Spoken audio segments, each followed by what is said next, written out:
When the Moon Rises by Tony Davis.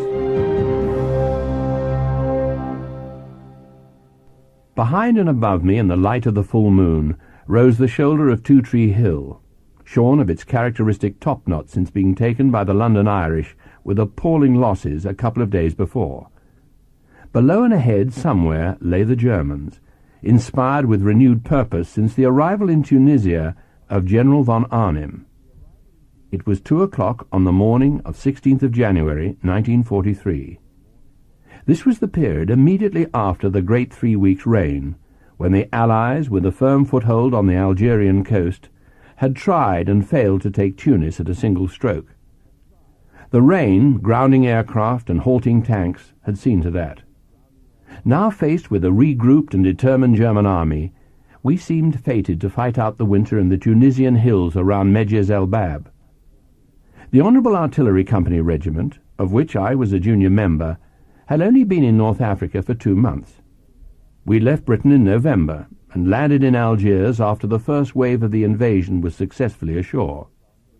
From there we'd been shipped by destroyer under constant air attack to Beaune, where we'd picked up our vehicles and joined up with the French Foreign Legion. A large-scale German tank attack had been successfully repulsed, and then for 3 weeks of continuous downpour we stuck. The RAF, with no all-weather airfields within reach, couldn't help us, and the Stuka dive bombers plastered us regularly and without serious interference. It was a galling time. Then came the assault on Two Tree Hill. We were not directly involved, which in a way made it worse.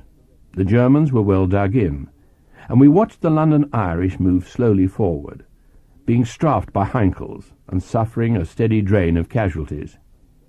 In the final attack, which took them to the summit and drove the enemy out, they were decimated. It was because they were in such poor shape that I'd been sent up with a signaller to help out as forward observation officer. And there we were now, scanning the shadowed valley with every nerve alert.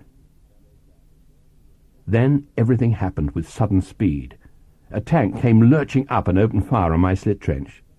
The signaller beside me was killed, and a second later I was hit in the back of the head.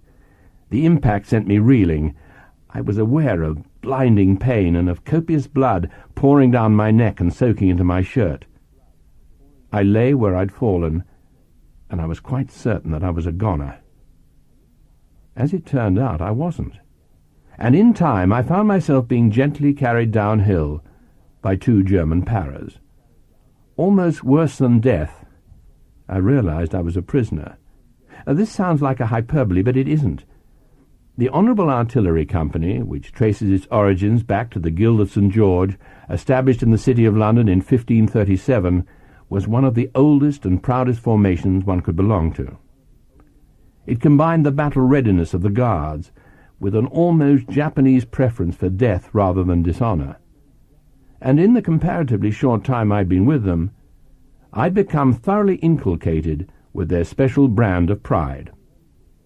So it may be understood that I was a mortally depressed individual as I was lugged downhill towards a field hospital in captivity. As soon as I recovered, I had only one preoccupation, and that was to escape.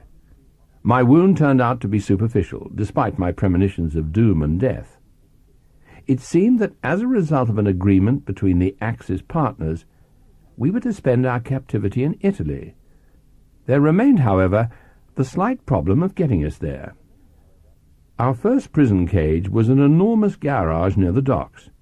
There were about 1,000 other prisoners there, 500 British and 500 French, the latter mainly Foreign Legion, but with a few Gooms and other colonial troops. I know my feelings at that time were of intense misery and despair, the determination to seize the slightest chance of making a break, a chance which never in fact came, gradually gave way to desperation as the hours before embarkation slipped away. During the 26 hours I spent in the garage, I explored every single square inch of the place, examined every crack and cranny, and watched the gate throughout the night. But not a glimmer of a chance came my way. And as I walked up the gangplank onto the ship next morning, I realized that if getting away from a temporary camp not far from the fighting line was difficult, then the chances of pulling off a successful escape from an established camp in an enemy country were likely to be 1,000 times more so. The ship was a merchantman of about 2,000 tons, with 2 large holds, one forward, one aft, and it appeared that the former had been reserved for the 20 or so British officers and the 500 French prisoners. Previously it had been used for coal, and it was filthy, dark, damp, and bitterly cold. For 3 days we remained in harbour. On the evening of the 3rd day the hold was covered and battened down, leaving only a small gap about a foot as an air hole. As the wedges were driven in, it sounded for all the world like the nails being driven into a coffin lid. At that time about 50% of Italian shipping between Africa and Sicily was being sunk by the Royal Navy, the Fleet Air Arm, or RAF torpedo bombers. Had we been hit, there was not the slightest chance of one of us getting out alive. The first night was uneventful, but the following morning the hold was uncovered, and the sentries told us that we were still in Tunis Bay, waiting to pick up a destroyer escort. During the second night I was woken from a doze by the sound of an enormous explosion, followed seconds later by the sudden lurching of the ship through an angle of about 40 degrees. I was pitched forward on my face and rolled across the coal dust. Then slowly the ship righted herself. The staccato rattle of anti-aircraft cannon shook the ship. During the whole attack I sat with my back against the side and kept my eyes fixed on a spot about 30 feet above, where I judged the water level to be, and I could swear I saw the plates burst asunder and the sea come rushing in to engulf us all. The entire episode couldn't have lasted more than 3 minutes, but when the echo of the last shot died away, I felt as though I'd lived a lifetime in those moments. We docked at Naples the following morning.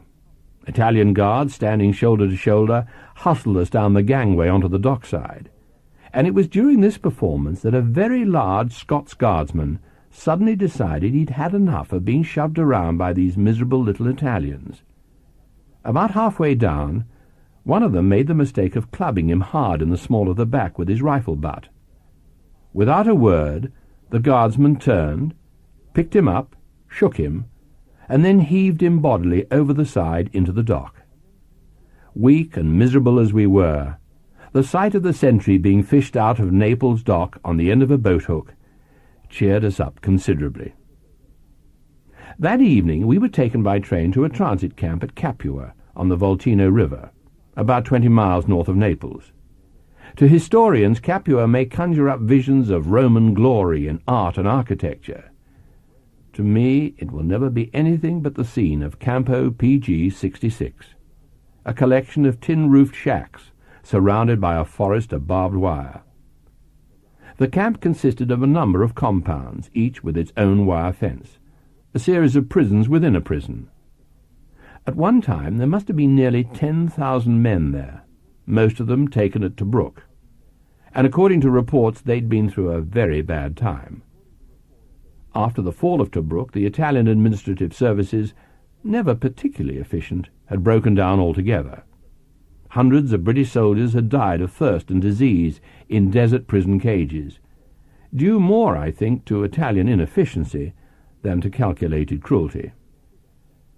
To my great joy, one of the first chaps I saw was Michael Gilbert, an old friend of mine from training days, alive and kicking, and looking gaunter than ever.